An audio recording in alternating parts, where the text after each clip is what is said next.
We first see exponents towards the end of primary school, and they continue to present themselves through the highest level of mathematics, high school, college, and sciences that use mathematics.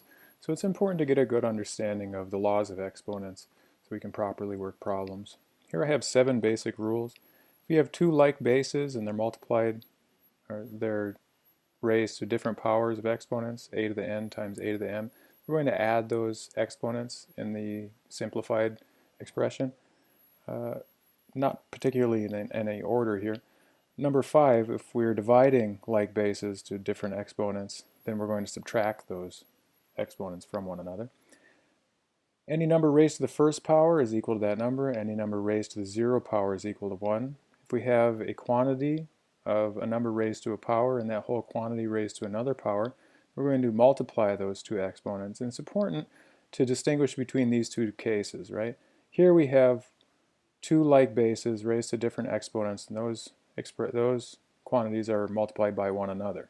Here we have only one base, and we have one exponent inside of parentheses, and that's raised to an entirely different power. One case we add the exponents, one case we multiply the exponents. If we have fraction, and that's raised to any exponent power, then we can distribute that exponent to both the numerator and the denominator.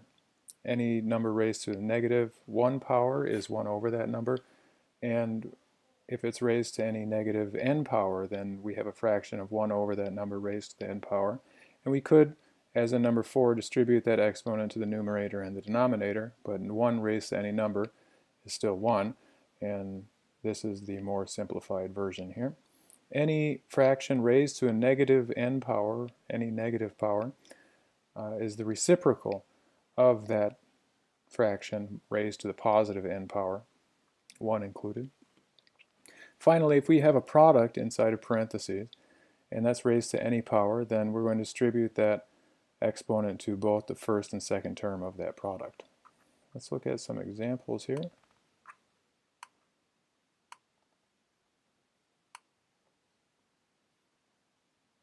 Okay, so we start with -5y to the 4th, and that's multiplied by the quantity. Let's change my color here. Multiplied by the quantity,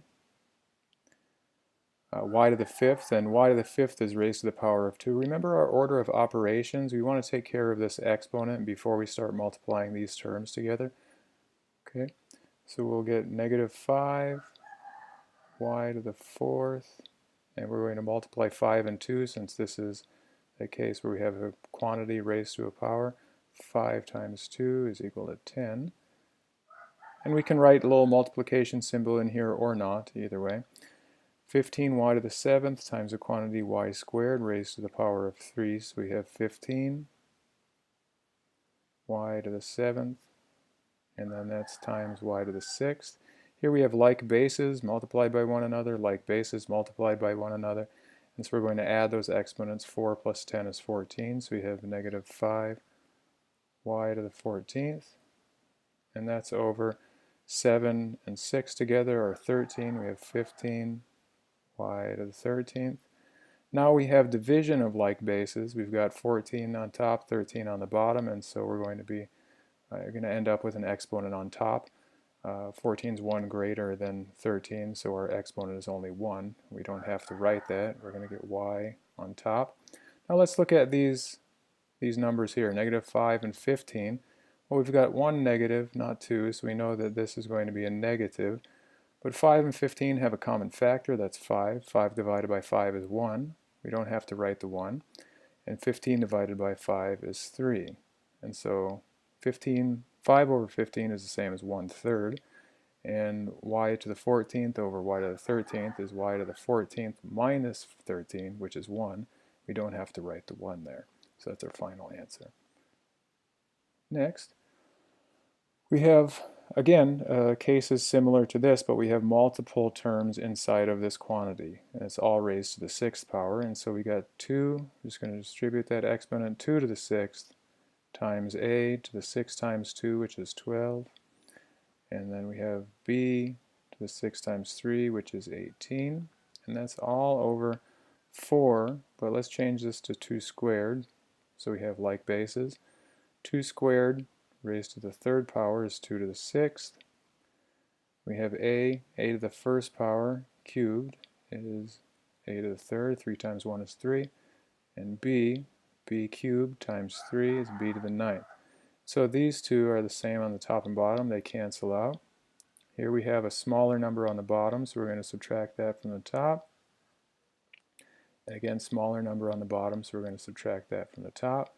And we end up with a to the ninth, b to the ninth. Similar example here, we have one quantity raised to an exponent, and that whole quantity multiplied by another quantity. Maybe first we want to separate, we'll distribute this exponent first since we have order of operations. So negative 2 raised to the fourth, just going to put negative 2 to the fourth, like that. X squared raised to the fourth is x to the eighth. Y cubed raised to the fourth is y to the 12th. And then that's times 4, but remember 4 is 2 squared, and so we'll say 2 squared x, y cubed. So we have like bases, we're going to add these together.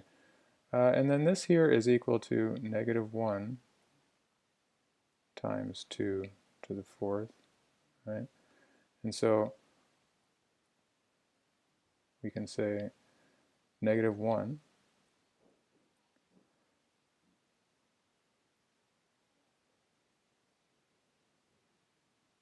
times, or negative 1 to the fourth, I should say, times 2 to the fourth times 2 squared, and so we have like bases there. We got x to the eighth and x to the first, or x. Then we have y to the 12th times y cubed. I'm just going to add like bases. Negative 1 squared is 1. Negative 1 to any even power is just 1, so we can get rid of that. So then we have 2 to the fourth times 2 squared, which is 2 to the sixth. Any negative number to an even power is going to equal a positive number, so we don't have to worry about that negative sign anymore. X to the eighth plus 1 is x to the ninth, and y to the 12th times y cubed is y to the 15th. Okay, so that's our final answer. Exponents are also related to investments and any problems relating to interest, any problems with interest. So here's our first example, a CD investment. Ernesto invested $25,000 in a certificate of deposit that paid 5% compounded annually for 6 years. Compounded annually means they add the interest each year, once per year annually. And they do that 6 times. So what's the value of his investment after 6 years? Well, the amount, or the future value, is equal to the principal, or the amount invested today. So we have 25K times 1 plus R. R is 5% or 0.05, so 1.05. And that's raised to the n power, or the sixth. And so 1.05 raised to the sixth, I'm going to use a calculator for that.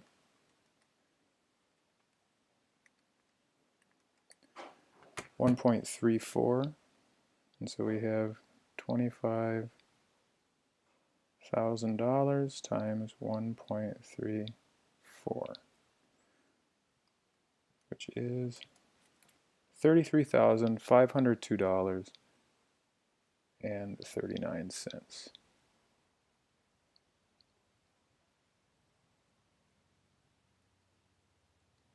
That's how much he has at the end of the 6th year.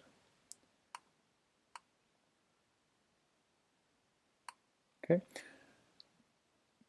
Next example, we have 2 different kinds of interest problems with simple interest or compound interest. Present value. Present value is the amount we have to invest today to have a certain specific amount in the future given the number of years and the rate. So here in our example, Nadine inherited a large sum of money and she wants to make sure her son will have comfortable retirement.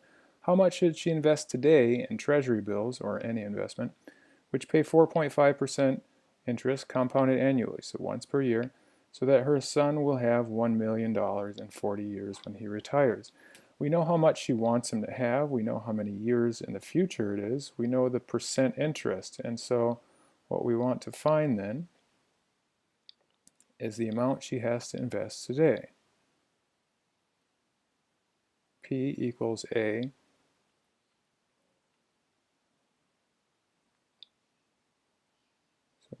P equals the amount, which is 1 million, times 1.045. Remember 0.45 raised to the negative 40th. So we have negative exponents. We're going to say 1 over 1.045. Remember our order of operations.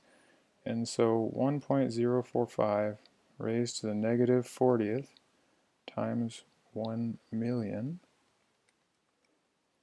Let's use a calculator. All she has to do is invest $171,928.70.